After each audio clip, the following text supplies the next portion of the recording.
The government is seeking to pass a bill in Parliament that will restrict Stuart Young's pension. I actually agree with the government in this instance that no Prime Minister should be a beneficiary of a lifelong full pension, having served under a year. I agree with the part of the bill that seeks to make the pension sort of a tier system. So after serving 1 year, you get this percentage, 2 to 3 years, you get this percentage, 4 years and over, you are entitled to your full pension. What I don't agree with is backdating the bill, because when you backdate the bill, you then bring the bill into that unconstitutional area. And regardless of whether we think our ends, it justifies our means, we should never seek to be unconstitutional. I've spoken about Kamla Persad-Bissessar before and her constant disrespect. I mean, her track record is long of disrespecting the UNC's constitution.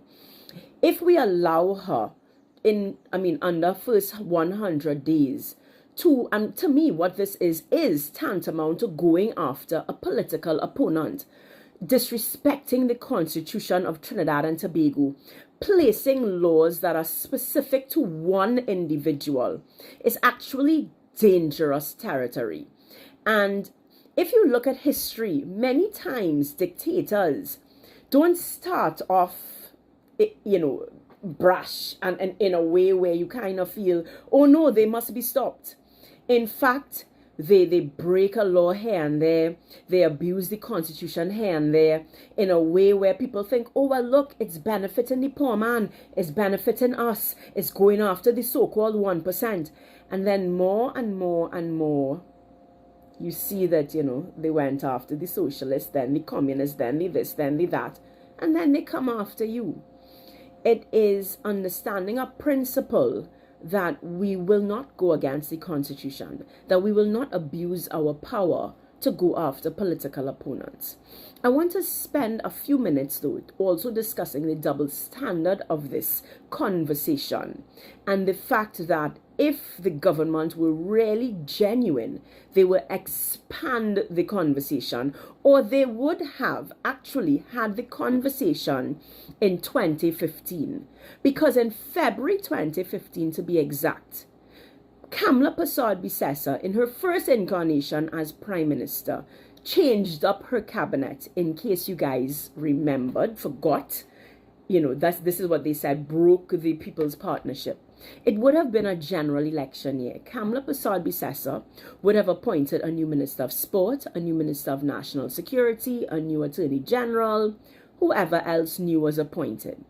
Those persons would have been afforded a tax-free vehicle, so their VAT, customs duty, motor vehicle tax, whatever. And those things cost taxpayers millions of dollars every year. They would have accepted all those perks, knowing that they would not serve a full year as a senator, as a government minister.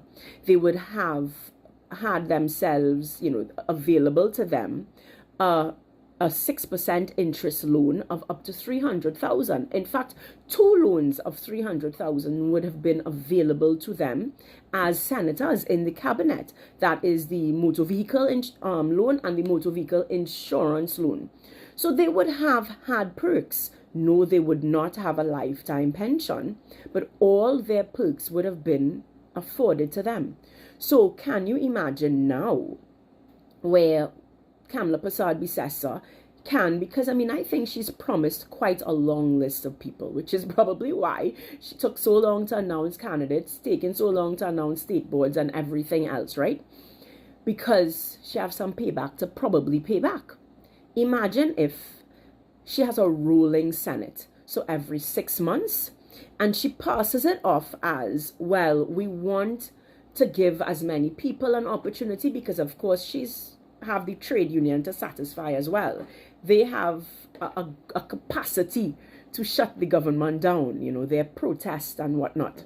So every 6 months we could see senators changed, and it doesn't matter if they are senator for just 6 months.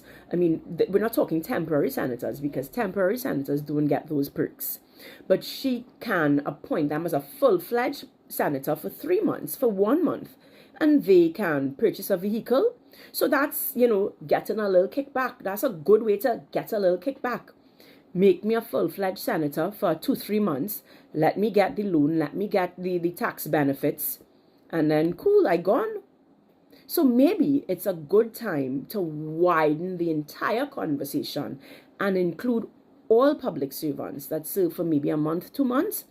And let's talk about their tax exemptions. Should they serve for more than a year before they can purchase their first vehicle? Should they serve for more than a year before they can access those loans?